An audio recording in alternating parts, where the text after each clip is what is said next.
Well, hello everyone, and welcome back to another F1 2022 Game Ideas video. Today, we're going to be taking a look at Acclaim and contracts as part of My Team and Driver Career Mode.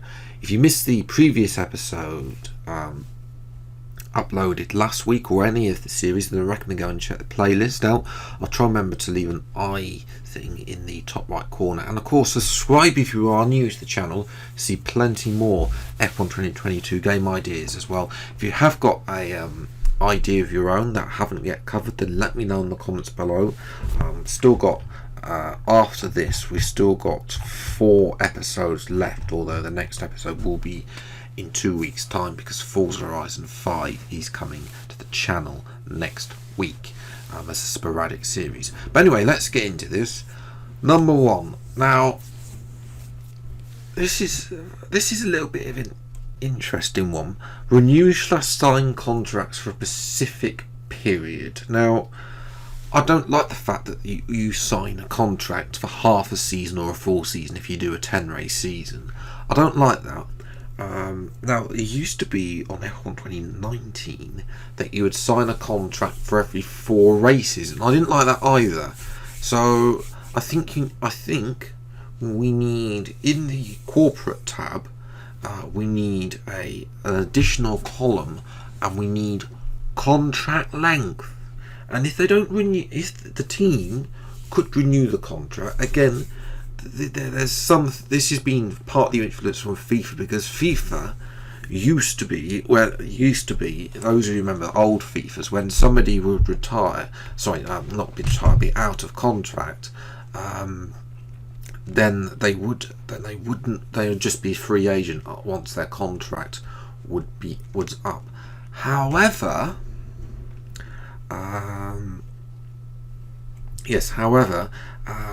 think they've added some mechanism, but I don't think it's that great. So obviously, hopefully Codemasters can see that and improve on that. But I want to be, for example, if I want to sign, let's say, Lando Norris, I want to have him on a 2-year deal or a multi-year contract. I don't want him to be signing for half a season. That's not really realistic. I also want them to remove the current bidding process as well. It's just not realistic. Get rid of the bidding process. There will probably be a release clause in the contract. I'm fine with playing that release clause, and then you'd have the payment of as well for the contract, so for the period as well, and you'd have that, I guess, per season.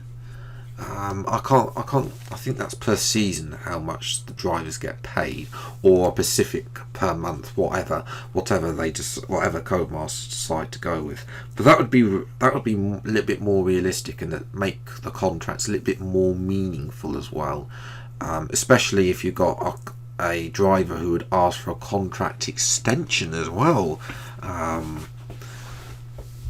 There's stuff like that. Yes, I know potentially asking for a contract extension for a driver to do that isn't really realistic, I don't think, because obviously we hear footballers do that all the time.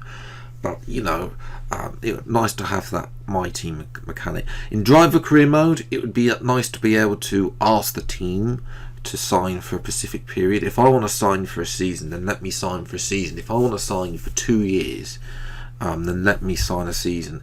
There might have to be a penalty though, if you like a release clause from your contract or something like that you negotiate. But then again, just like you'd have those bonuses as well, which I'll come back to later in this video. Number 2, allowed to sign for teams in advance. If somebody's contract is expiring in, well, like in football, for example, we have the Bosman rule, and I'm pretty sure Daniel Ricciardo, for example, I'm going to talk about Daniel Ricciardo because he was and Sainz and Vettel, all of those signed contracts for their teams in advance last year. Their contracts were up with their current teams, so they didn't. Those drivers didn't have contracts with their teams, and for Ferrari, again, the teams may decide to want to offer you a contract, which we don't see anymore. It used to happen. It used to be that any of the teams would offer you contracts in the game. Now they've changed it so the player ask the team for a contract. And there needs to be a bit of rebalance in that thing, I think, in that sense, I think. But yes, allowed to sign for teams in advance. Then we move to number 3, staff contracts.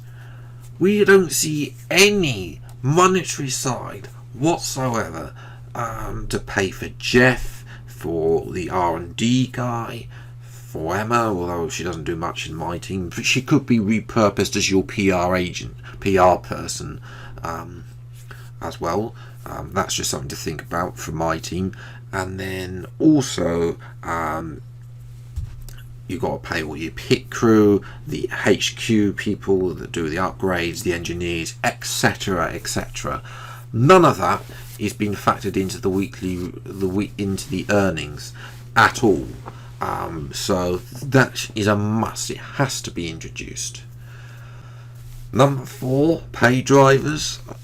This is a little bit of an interesting one because obviously there's a licensing issue, but they could, if they wanted to expand a simple story mode, have a certain driver who may not be that great, like Devon Butler, but he has a sponsor in that's going to be that could be your title sponsor, and even though he's terrible, they're going to pay you a lot of money to have him on your team. So that's something to think about as well.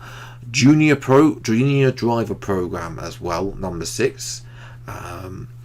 Now they do have, if you choose F2 to go for F2, you can pick a driver academy, but I haven't actually played the F2 side, and I think that that should be expanded, even though for driver career mode, even though if you do skip F2, like if you let's say want to be part of the Mercedes, for example, in my career mode, we're part of the Mercedes driver program, but I haven't selected that in game. I've just added that as the part of the story that I've added.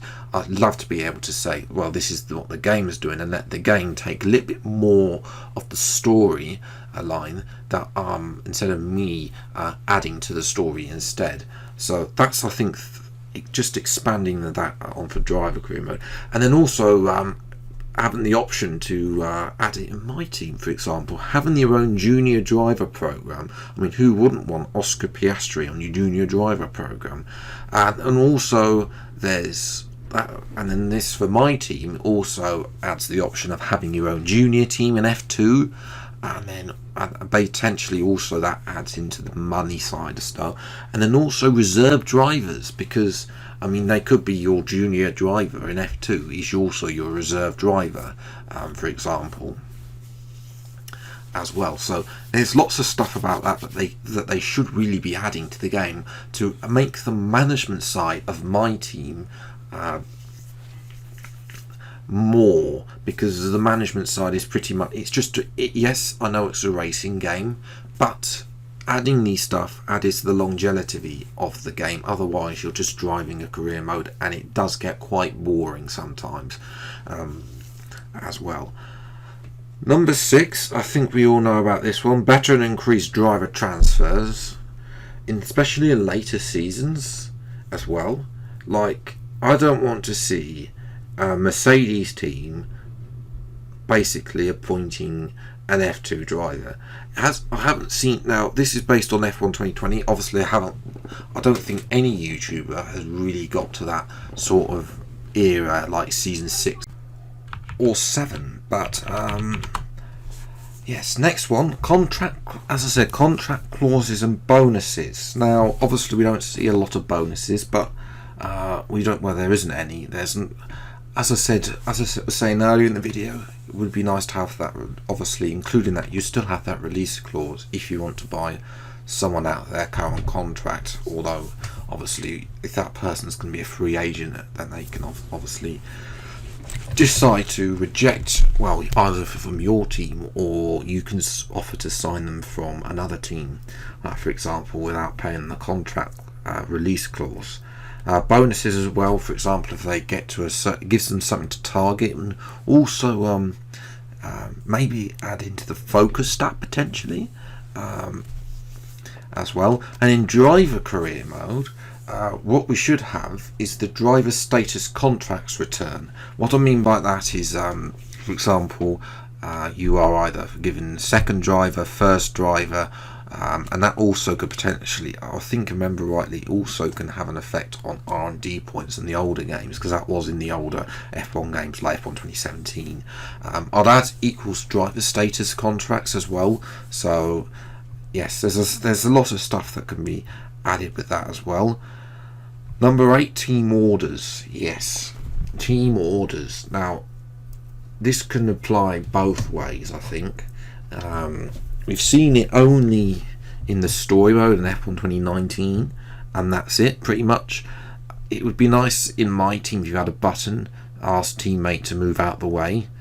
For example, they could refuse, which is up, which then you have the decision to either pin them up, talk to them about it afterwards, and maybe decide not to renew their contract or something like that.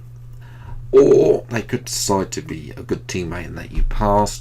But at the very least, you need to have that team order in there. Even though I'm also going to add this to pit stops. Like, if I'm coming in, I don't want to see my teammate coming in unless we're intending to double stack. Like, if I want to come in on that lap and I say boxes lap, if I'm coming in behind this teammate, my teammate, it should say, sorry, whoever, for example, Lando is coming into the pits this lap. So it should be that. It should be that from the lap. And also, I'd like to point out that being a lap down, they should be able to calculate I'm a lap ahead.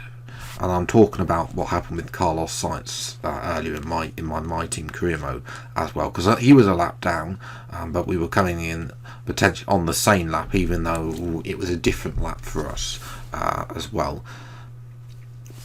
Number 9, Acclaim should also be related to relationships. Now, relationships, I've said before in previous F1 game ideas, relationships should be included. There should be a relationship between you and your teammate, the staff, other drivers as well, and how likely they are to sign to your team, all based off interviews and other stuff and whatnot. But general over Acclaim should be affected with either a team or supplier. So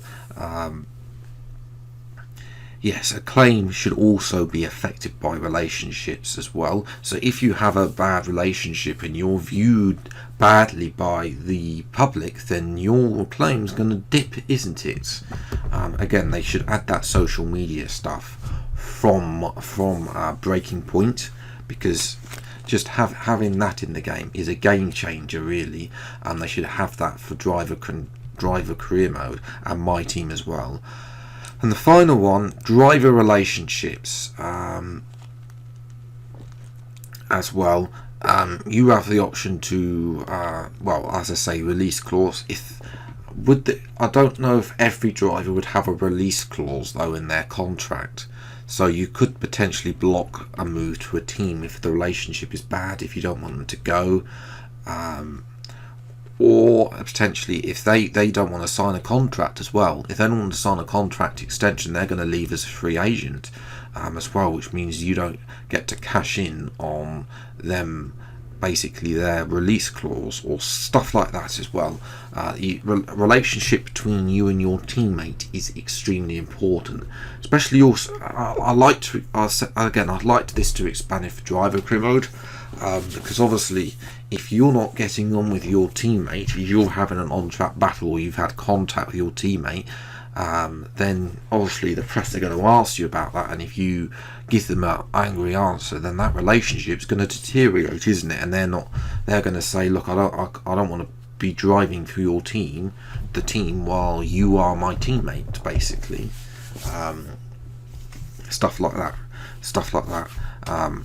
For example, if Vettel and I were to make contact, which we haven't in this career mode, but we did do in the Ferrari career mode on last year's game, we could say, Vettel could say, I'm not renewing my contract until if Peter is staying at the team, for example, stuff like that.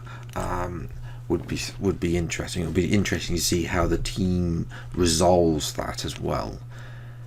So yes, those are my 10 things to be relating to Acclaim and contracts. Let me know what you think in the comments below. If you are new around here, then please do get subscribed for weekly Formula 1 gaming content and new F1 2022 gaming ideas. Until the next video then, I'll see you next time. Take care. Thanks so much for watching. Enjoy your day, and goodbye.